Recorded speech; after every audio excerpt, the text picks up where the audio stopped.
Mirë se vini në një tjetër episod të podcastit Flasim si fëmijë. Një hapësirë ku flasim për botën e fëmijëve, arritjet dhe të drejtat e tyre, sfidat me të cilat ato përballen dhe gëzimin që ata sjellin në shoqëri. Me rastin 20 nëntor, ditës ndërkombëtare të drejtave të fëmijëve, kemi menduar që sot kemi një të ftuar shumë të veçantë, një zot të rëndësishëm për mbrojtjen e fëmijëve në Bashkinë e Lezhës. Një njerëz që punon çdo ditë për fëmijët dhe me fëmijët. Një grua që përveç se është një profesioniste e përkushtuar, është gjithashtu edhe një nënë e lumtur. Gjithashtu do të flasim për realitetin e fëmijëve sot, për rolin e institucioneve, për prindërimin, jetën në komunitet, sfidat moderne dhe provojnë personale të së ftuarës son. Me ne sot është zonja Anita Kadeli, punonjëse e mbrojtjes së fëmijëve në Bashkinë e Lezhës. Mirë se keni ardhur zonja Anita. Jam shumë lumtur që edhe gjithashtu kurioztar të mësoj për ty profesionin tënd dhe si dhe prindërimin. Mirë se gjeta Asja. Shumë faleminderit për ftesën. Unë jam shumë e lumtur që jam pjesë e këtij podcasti dhe duroj shumë suksese në vazhdim. Gjithashtu, si një profesioniste për mbrojtjen e fëmijëve, më lejo të vlerësoj për nismën kaq me vlerë që po i transmeton bashkëmoshatarëve dhe brezit të ri sot. Kështu që shumë faleminderit dhe suksese. Falenderoj shumë zonja Anita. Le të nisim me pyetjen e parë. A mund të na tregosh pak për veten me disa fjalë? Pra kush është Anita Kadeli? Shikon, nuk para flas shpesh për veten dhe është e vështirë, por megjithatë unë jam një vajzë e lindur dhe e rritur në qytetin e Lezhës, nga dy prindër të mrekullueshëm që më kanë atribuar vlera njerëzore dhe mirësi. Jam lumturisht e martuar, nënë e 3 fëmijëve. Kam mbaruar studimet e larta për psikologji. Kam filluar karrierën shumë e re, në moshën 21 vjeçare në Bashkinë e Lezhës, me një projekt barazisë gjinore Sokoe. Ushtroj profesionin e punonjëse sociale prej më shumë se 16 vitesh. Dhe kaq. Zonja Anita, si të rini dëshira për të punuar me fëmijët?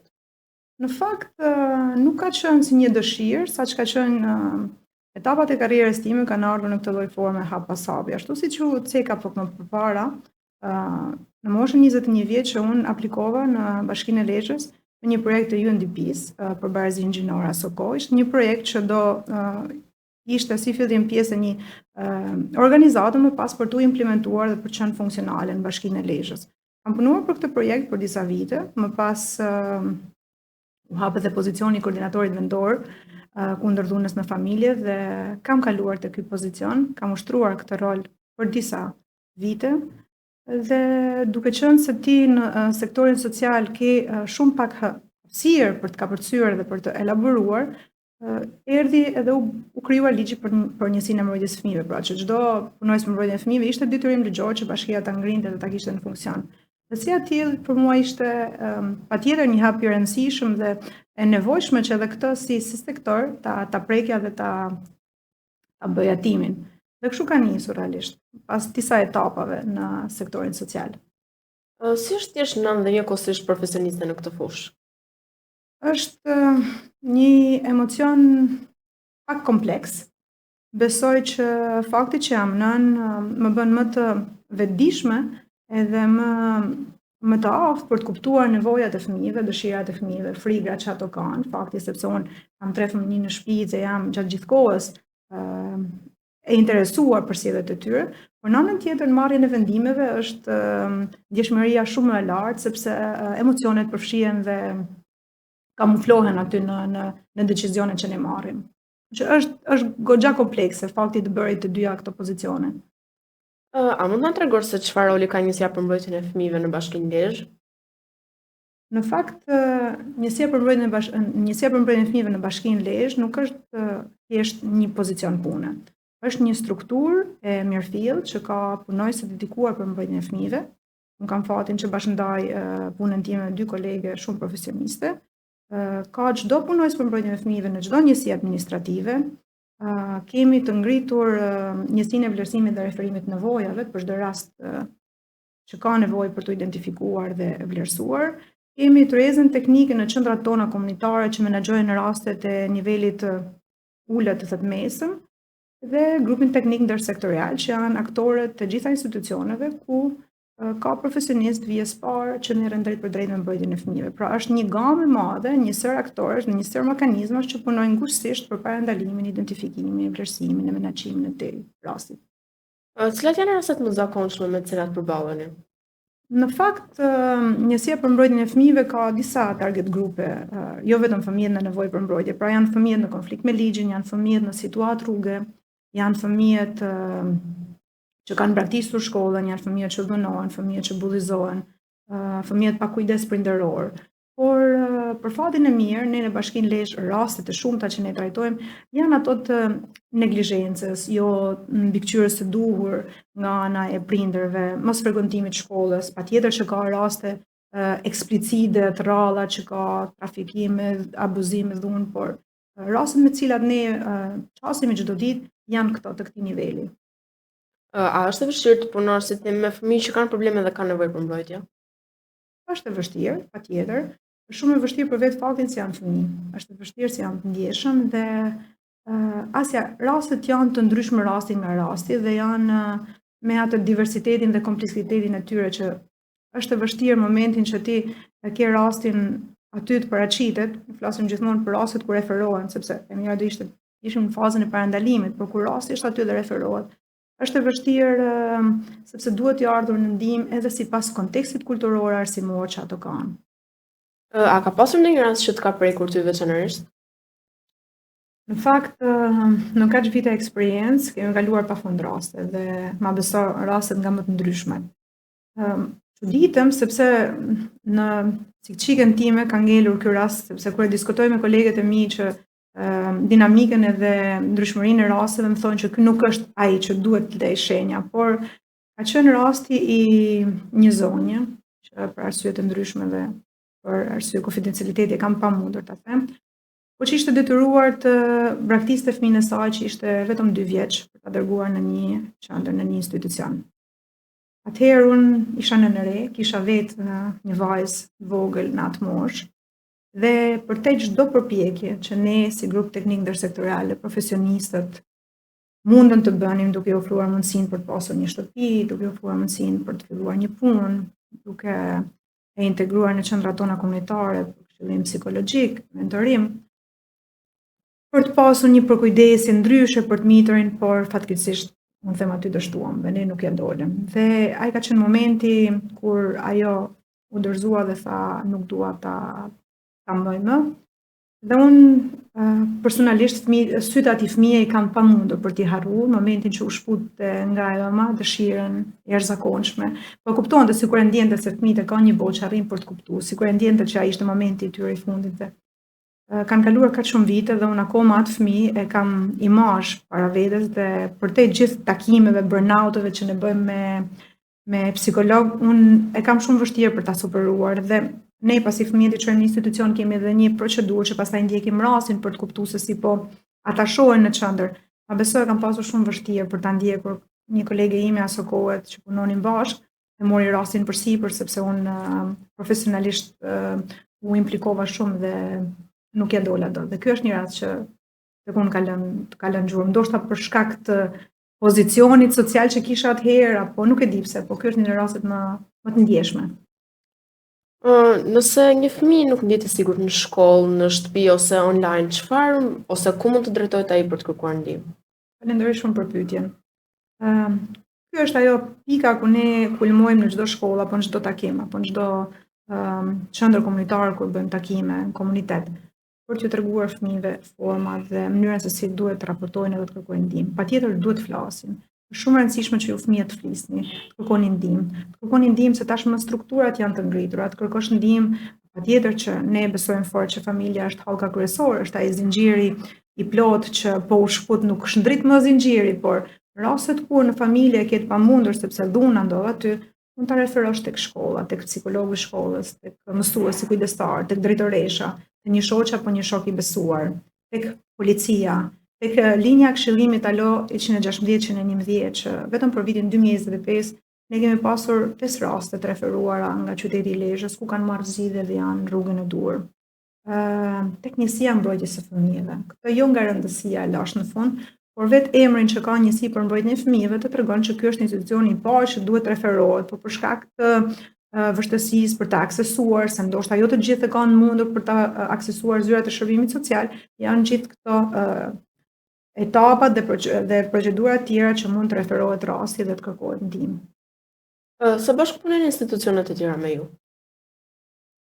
Koordinimi i institucioneve është gjëja më e rëndësishme në menaxhimin e një rasti. Qoftë ai para menaxhimit të një rasti, do thoya në parandalim. Dhe unë jam shumë krenare për koordinimin që ne kemi në institucionin tonë me institucione të tjera.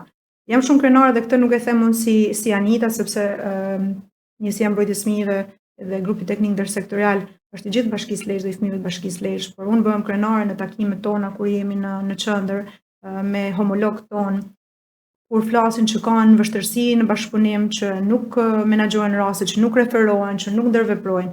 Ne realisht ne e quajmë grupi teknik ndërsektorial, që janë anëtarë të gjithë institucioneve, policia, shëndetësia, ZVA-ja, organizatat jo qeveritare, që janë pjesë e tryezës teknike në momentin që vjen rasti.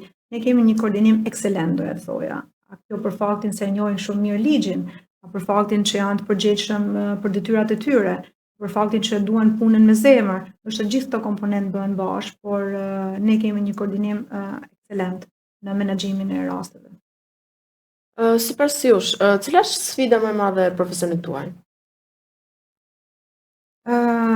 Sfida më e madhe e profesionit tonë besoj ka të bëjë me këtë përfshirje emocionale. Më thonë, është një fije hollë që ndan atë marshin e gabimit. Sa je i ndjeshëm, aq do të jesh edhe i ftohtë.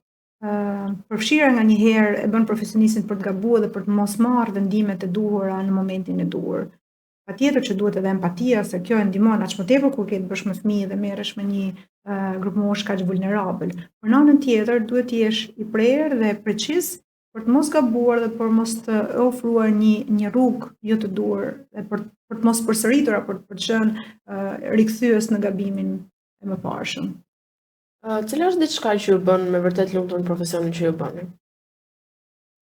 Më bën të lumtur fakti që shoh që ndryshojnë jetët e fëmijëve, që ndryshojnë jetët e familjeve. Më bën të lumtur kur shoh fëmijë që në momentin që vinë në shërbime sociale për të kërkuar ndihmë apo janë pjesë e tryezës teknike, si rastin e nevojë për mbrojtje, dhe kur shkojnë në trajnime mbas disa muajsh në shkollën ku ato janë, i shoh që janë lider grupi, i shoh që janë pjesë e grupeve të rinjve që debatojnë edhe flasin. Kjo më jep kënaqësi. Zonja Anita, çfarë do të thotë 20 nëntori për ju? 20 nëntori për mua është një ditë ndërgjegjësimi, reflektimi mbi drejtat e fëmijëve, është një ditë ku të gjithë ngrihen për të promovuar dhe për të lubuar mbi këto drejta, por personalisht si punojëse për mbrojtjen e fëmijëve, 20 nëntor është nga dita 1 janar deri në ditën 31 dhjetor.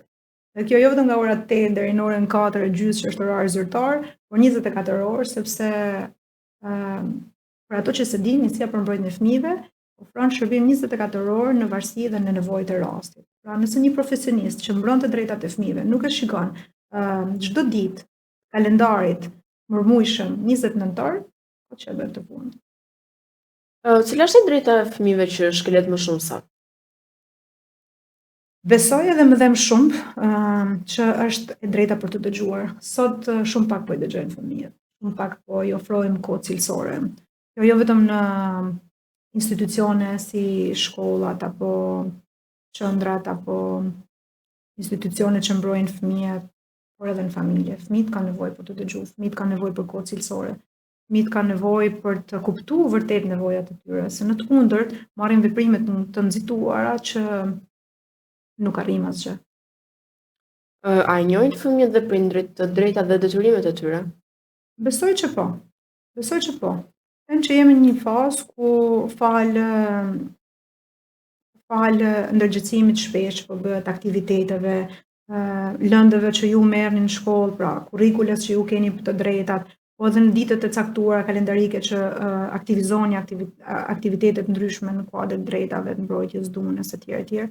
Besoj që tashmë fëmijët kanë goxha informacion krahasim me ato që kishin brezi jonë, dhe këtë e transmetoni edhe në familje kur shkoni. Këtë ndahet edhe në për tryezat mes miqve, mes prindërve, dhe besoj që tashmë shoqëria është më ndërgjegjësuar mbi drejtat dhe përgjegjësitë. Çfarë kemi përmirësuar deri tani si shoqëri pas gjithë këtyre viteve? Nëse do flasim për një 10 vjeçar, sepse për të shëruar plagët sociale duhen më shumë se sa 2-3 dekada, thojnë profesionistët që merren në këtë lloj fushë. Por nëse e shikojmë në një dekadë, besoj që ka pasur avancim në kuadrin ligjor për përmirësimin e mekanizmave. Tashmë ka mekanizma të shtuar që vinë në mbrojtje fëmijëve. Tashmë ligji i përcakton shumë mirë detyrimet dhe format se si duhet të vinë në mbrojtje. Tashmë dim ku të referojmë, tashmë ka linja që sapo përmenda më përpara që janë gatishmëri dhe marrin në mbrojtje çdo fëmijë në momente të ndryshme 24 orë që referojnë në raste. Besoj që është përmirësuar, patjetër që ka punë për të bërë, sepse nuk jetojmë në një shpeshherë themi nuk jemi Zvicër, në zhargon, por besoj që kemi përmirësuar goxha dhe jemi në rrugën e duhur për të mbrojtur të drejtat e fëmijëve. Nëse një vajzë 14 vjeçare si unë do kishte dëshirë ose do donte të ndihmonte fëmijët e tjerë, nga do t'ja niste? Pyetje e bukur Asja. Do t'ja niste pikërisht nga këtu, nga ti, nga modeli jot. Kur të kishim gjithë shoqërinë si Asja, besoj që do kishim shumë pak raste dhe fëmijë në nevojë për mbrojtje, por do ishim edhe në fazën e parandalimit edhe të fushallave ndërgjithësuese. Fëmijët duhet të gjejnë brenda vetes, në formën atyre, ashtu siç ato dinë të bëjnë më mirë, për të ardhur në mbrojtje një shoku, për të mos bullizuar, për të mbështetur, për të raportuar raste, për të referuar. Që në qytetarët mirë, janë ato qytetarët aktiv që ne kërkojmë që të bëjmë rinin sot edhe të përgjithshëm. Çfarë sfidash sjell rritja e fëmijëve sot në krahasim me brezat e mëparshëm? Kjo është një luftë mes brezash. Unë kur bisedoj me prindërit e mi se ju e keni pasur më thjesht, më thotë jo, po ne kemi pasur më të vështirë. Besoj që krahasimisht, nëse unë paraqes dy kohë, atë të prindërve të mi dhe këtë që unë jam sot, besoj që dikur e kanë pasur më thjesht. Më thjesht sepse problemi vetëm që prindërit kishin ishin se mos lëndoheshim, mos vriteshim, mos kishim qëndruar shumë kohë jashtë dhe nuk jemi ushqyer. Ndoshta nuk kemi qenë aq të vëmendshëm për të bërë detyrat sepse jemi harruar pas lojës, kështu ka qenë fëmijëria jonë atëherë. Ndërsa sot ka shumë burime, shumë anekse që përcjellin informacion dhe sjellin rrezikshmëri. Mjetet teknologjike, telefoni, iPadi, laptopi, kushdo tjetër që ka mundësi për të aksesuar edhe për të përquar mesazhe jo të mira. Besoj që këto kanë ndikuar edhe po ndikojnë negativisht. Sot telefoni është një mine me sahat në dorën e fëmijëve. Ti e prek edhe vetë, po si ndikojnë domethënë pajisjet elektronike në marrëdhënien prind-fëmijë dhe nëse e zën do hiqeshin fare, mendon se do ishte më fort marrëdhënia mes këtyre dy palëve? Unë besoj që ndikojnë shumë. Personalisht mendoj që ndikojnë shumë. Për vetë faktin se s'pari krijohet ky bushllëku, krijohet kjo hapësira e madhe e vetizolimit. Nëse praktikisht unë edhe ti jemi në marrëdhënie prind-fëmijë, unë jam me telefon dhe ti me telefon, gjithë secili nga ne vetizolohet, ka atë botën e vet. Po për fëmijën e mitër është më vështirë, sepse të rriturit kanë absolutisht mekanizmat e duhur për ditur për ta menaxhuar, sepse telefoni është e aminë me sahat për personat dhe fëmijët që nuk dinë rregullat dhe mënyrën se si duhet, sepse nëse përdoret në një rregull dhe ka një formë të duhur, patjetër që ka vlera pafund dhe ne jemi këtu për të treguar të mirat që kanë pajisjet telefonike. Por në anën tjetër, vetizolimi, fakti që kërkon të përfshihet dhe të gjejë një botë diku tjetër, kjo besoj që vetëm ndikon në hapësirën për një fëmijë, krijon një bushllëk, një vetizolim dhe shkojmë në këtë distancën sociale që nuk do donin ta kishim mes prindërve dhe fëmijëve. Sipas jush, cili është gabimi më i madh që bëjnë prindërit sot në lidhje me marrëdhënien e tyre me fëmijët, ose që lën pasojat e fëmijët e tyre? Lën pasoja. Nuk do e mendoja për të lënë pasoja, por besoj një nga gabimet që ne bëjmë, personalisht edhe unë, është mos vendosja kufijve. Ndryshe, nëse unë të flas për eksperiencën personale, unë ndryshoj shumë nga im shoq. Unë jam më zbutur, sikur i maj ato rregullat deri diku më pastaj i lëshoj, por besoj që është shumë e rëndësishme vendosja kufijve. Duhet vendosim kufi qartë. Tulemi në shkollën ku janë fëmijët, kuptojmë metodologjinë, në formën se si duhet qasemi me to, dhe t'ju tregojmë se deri kur duhet, por gjithmonë duke argumentuar, duke treguar mbi gabimet, rreziqet, pasojat. Hajde gjejmë një formë tjetër më të mirë, jo vetëm duke ndaluar, që ofron zgjidhjen e kësaj që ne kemi vendosur kufin. Që sigur t'ishim pak më të fortë dhe strikt për të mbajtur ato kufint, besoj që kemi më përmirësim. Si mundet që një prind vendos kufijisë të pa lënduar fëmijën e tij? Është kjo, që ulesh në rrashin e fëmijës.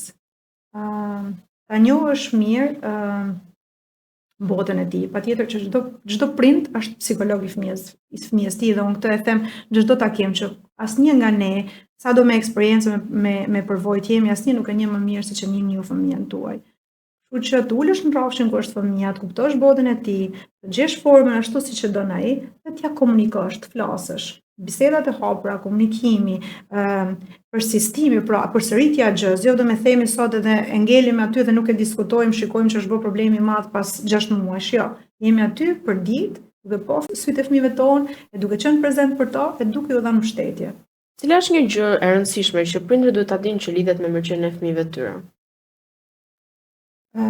Fëmijët kanë nevojë për shumë gjëra, e rëndësishme është të kenë dashurinë e prindërve. Familja është gjëja kryesore, është ai institucion për cilin ne punojmë, lupojmë fort që të jetë i shëndetshëm i fortë, se po nuk patëm një familje të shëndetshme, e kemi shumë vështirë për të pasur më pas gjithçka të jetë të shëndetshme. Besoj që të kalojmë kohë cilësore, t'ju japim dashuri edhe të jemi për fëmijët aty me to çdo ditë. Zonja Anita, ti si nëna, ke një këshill që a jep fëmijëve tu gjithmonë?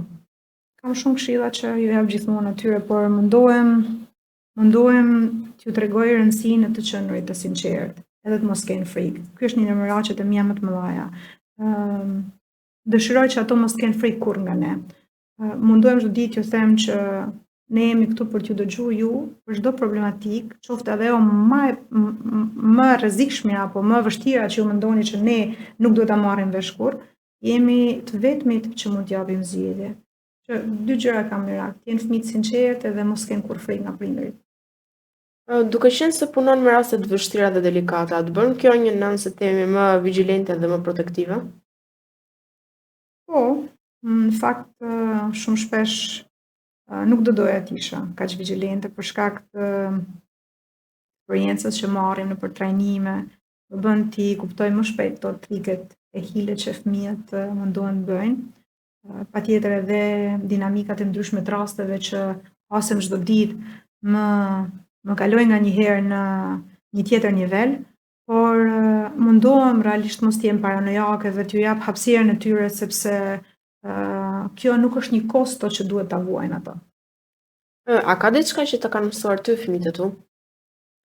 Fëmijët e mi çdo ditë mësojnë sa bukur është jeta, çdo ditë mësojnë sa vlerë ka të jetosh, të buzëqeshim çdo ditë edhe të jemi pranë njëri tjetrit. Dhe më beso sa herë që jam e mërzitur edhe ka diçka që nuk shkon, ulem aty në shesh me to edhe mundohem shikoj siç shikojnë ato. Dhe është gjë më e bukur që më ndodh. Tani është momenti të bëjmë një lojë të vogël që qoftë edhe ta ambientojmë pak më shumë. Unë do të lexoj disa situata ose fjali që mund t'i thonë fëmijët e tu ose fëmijët e tjerë dhe ju duhet më thoni se cili nga fëmijët mendon se thot këtë, pra i madhi, i dyti apo i vogli. Atëherë unë jam më e madhe, më takon mua. Do thot i madhi gjithmonë. Nuk e kam unë fajin. Prap i madhi. Se gjithmonë unë e fundit. Se besoj, unë kam përshtypjen që i madhi është më i dhastuar. Mami, shiko çfarë bëra. E vogla. S'dua t'i ndaj lodrat e mia. E vogla. Ajo filloi e para. E madhja. Më lër të rri edhe pak, të lutem. Të gjithë. Kjo është kërkesë e gjithë fëmijëve. Po pse ajo mundet dhe unë jo? Çdo njeri për fëmijëve bën këtë në respekt nevojës që ka. Hajde luaj me mua. Të gjithë. Nëse po flasim për fëmijët e mi, të tre. Nuk dua ta vesh këtë. Të tre. E kam unë radhën të zgjedh filmin. E madhja. Dua të përqafoj. Të tre. Nuk kam uri. Të tre. Janë fëmijë që s'han. Mami, jam unë 2 minuta në telefon 2, të premtoj. Ne kemi një rregull, s'ka telefon. Më ndihmo pak, se s'po e bëj dot këtë. Të tre. E bëj vet. I vogli. Dua të rri vetëm. E madhja. Nuk më flihet. E madhja. Kjo shpresoj të të ketë pëlqyer si lojë. Ishte shumë e bukur realisht dhe më duk sikur isha në shtëpi, edhe po merrja gjithë përshtypjet e fëmijëve. Tani mendoj të kalojmë te fëmira jote dhe disa kujtime të tuat. Cili është kujtimi yt më i bukur nga koha kur ishe fëmijë? Unë të falenderoj shumë që ti ma drejton këtë pyetje, sepse vetëm në momentet kur ne ulemi dhe mendojmë thellë në heshtje, mund t'i kthehemi perspektivës hershme, sepse asnjëri për nesh ndoshta për shpejtësisë rutinës nuk është se e bën. Unë realisht kam pas një fëmijëri shumë të bukur, për shkak se kam qenë një fëmijë vetëm për 8 vite, pra 8 vite kam qenë vetëm unë në familje, një fëmijë dëshiruar, i ardhur në jetë pas 5 vitesh martesë që kishin familja ime, e rritur kështu me pekule, me dhurata, me përkthjelje, me llastime, në maksimumet e gjës. Pas 8 vitesh ka ardhur një jetë im vëlla, dhe në momentin që ai ka ardhur një jetë për mua ka qenë si një rrezë dielli. Dhe sa herë që unë mendoj për gjërat e bukura që më kanë ndodhur në fëmijëri, ajo është gjëja më e bukur që më ka ndodhur. Kur unë mendoja se kisha çdo gjë, nuk kisha pasur asnjë. Ai ishte çdo gjë që unë doja dhe ashtu ka vazhduar rrugtimi jo në fakt, që nga ajo ditë që ai ka lindur sot, unë rreshtoj në bankën e 3 fëmijëve se janë ato 3, pastaj edhe ti, se kështu më duket akoma i vogël. Të mbaj kujtim bukur nga fëmijëria. Kjo që ti sapo na tregove është me të vërtetë diçka e bukur se tregon lidhjen e fortë që kam mes motrave dhe vëllezërve. Se edhe un kam një motër më të vogël dhe domethënë se themi ajo është bota për mua. A je duke jetuar sot ato që ndërroje ti ishe kur ishe fëmijë? Nuk e besoj që kur kam qenë fëmijë kam menduar ndonjëherë se si do jetë jeta ime sot, por di që kur kam qenë fëmijë kam dashur shumë familjen e madhe, edhe pse ne ishim një familje e vogël vetëm për 4 personave. Unë doja shumë të shkoja në fshat tek gjyshërit për të qëndruar atje, për të qenë shumë. Kisha shumë qejf kur mbledheshim për të bërë këto darkat e mëdhaja, që fatkeqësisht sot shumë pak po i bëjmë. Edhe kam pasur qejf gjithmonë që t'jem aty për njerëzit ku kishin nevojë, ndoshta kjo ka qenë edhe indicia që unë studiova për psikologji. Zgjodha psikologjinë në fakt se koha ime nuk ishte kështu siç është kjo juaja sot që jeni në bazë pikëve, krediteve. Ne shkonim, konkuronim degët që na pëlqenin. Unë aso kohë mbaj mend konkurova juridik, psikologji dhe anglisht dhe zgjodha psikologjinë se ajo ishte këto tjerat i kisha hedhur tjen aty. Dhe besoj që po, në një farë forme e kam manifestuar këtë që e vogël, këtë jetë që kam sot. A keni pasur një person që të ka frymëzuar gjatë jetës tënde? Unë jam një njeri që nuk besoj shumë edhe nuk kam këto iluzionet për të besuar edhe për të fokusuar tek njerëz, po besoj që modeli më i mirë kanë qenë familja ime. Kam pasur një nën që përkushtohet çdo ditë, që në momentin kur ne kemi qenë të vegjël dhe prapë është aty për ne për çdo moment. Kam pa forcën e saj, edhe pse punonte, ishte një profesioniste në karrierë, në anën tjetër bënte mamin shumë mirë, por në anën tjetër bashkëshorten e përgjegjshme. Por pikën e dobët kam babin, me thënë drejtë. Nuk e di se për gjitha vajzat është kjo lidhje kështu platonike, po ai është idhulli im, kështu që kam për çdo gjë në momente kur jam në dyzime apo kam vështirësi, sikur vetëm kur shikohem sy në sy me të gjeja të paqen edhe përgjigjen që po e kërkoja prej ditësh. A ka diçka nga fëmira jote që po përpiqesh tua trashëgosh edhe fëmijëve tu? I përkasim 2 botëve krejt ndryshme, por mundohem shumë t'ja tashoj me mjedisin, me tokën, me ambientet e jashtme, edhe pse sot nuk janë më ato lagjet e famshme që kishim ne diku, që krijonim, mundohem në ato trotuaret e vogla që kemi poshtë pallateve për t'i organizuar dhe për t'i lënë për të kaluar sa më shumë kohë. Gjithashtu edhe në fshat, shpeshherë fundjavave mundohemi për të shkuar dhe për të krijuar një ambient pak më relaksues edhe për të ndjerë ato të lirë. Zonja Anita, keni një mesazh për prindërit e sotshëm?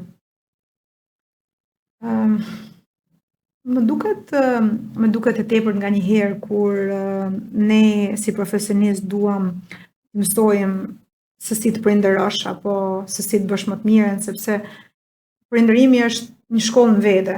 Akoma nuk është hap një fakultet, pavarësisht gjithë mekanizmave dhe formave dhe testeve që dalin, nuk po hapet një fakultet, se besoj që do jetë rradha shumë e gjatë për të shkuar dhe për të marrë pjesë prindërit aty, por do i ftoja gjithë që të ishin të vëmendshëm edhe mbështetës, jashtëzakonshëm për çdo lloj situate, qofshin edhe kur gabojnë, sepse atëherë të nevojshme për t'i treguar që janë aty dhe janë vetëm persona përgjegjës që munden për të gjetë mbështetje.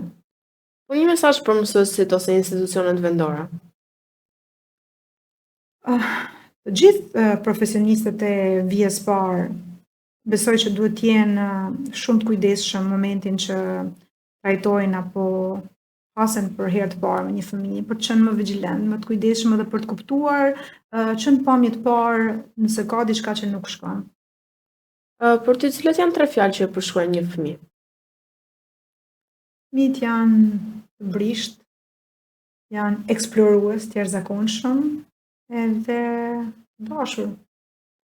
Po 3 fjalë që përshkruajnë një prind? Protektiv, i ndjeshëm, patjetër shumë ndjeshëm janë edhe prindrit dhe udhëheqës. Në mendimin tënd, cila mund të jetë sipërfuqia që t'jep puna jote? Sipërfuqi është fjalë e madhe, por ne mjaftohemi me faktin që shikojmë që jetët e njerëzve po ndryshojnë për mirë, jetët e fëmijëve po ndryshojnë për mirë dhe ato po zhvillohen tashmë në një ambient sigur dhe nuk janë më në situatën e vështirë kur ishin në momentin që u paraqiten pranë nesh. Nëse do të thoshe fëmijëve të lezhës një mesazh sot, cili do ishte ai? Unë më shumë se mesazh do e bëja një thirrje edhe pikërisht këtë në kuadër të 20 nëntorit për cilën ti as jam ke ftuar. Do e bëja thirrje gjithëve që të jenë raportues të rasteve, jo vetëm për rastet e tyre personale, por edhe për një shokut, një mikut, një të afërmi, preferojnë dhe të kërkojnë ndihmë, sepse gjërat kanë ndryshuar, mekanizmat janë shtu, institucionet janë në gatishmëri dhe tashmë zëri i tyre dëgjohet. Anita, të falenderoj shumë që ishe me mua sot për sinqeritetin, provojat dhe mesazhet që ndave me ne. Falenderoj shumë ty Asja, unë nuk naqa shumë edhe faleminderit shumë për ftesën. Dita e të drejtave të fëmijëve na kujton se mbrojtja, dashuria dhe përkujdesja për ta nuk është vetëm një detyrim ligjor, por është një detyrim moral dhe njerëzor. Të gjithë së bashku mund të ndërtojmë një lezhë, një Shqipëri dhe një botë ku të gjithë fëmijët ndjehen të sigurt, të dëgjuar dhe të dashur. Faleminderit që na ndoqët dhe shihemi në episodin tjetër të podcastit Flasim si fëmijë. Mirupafshim.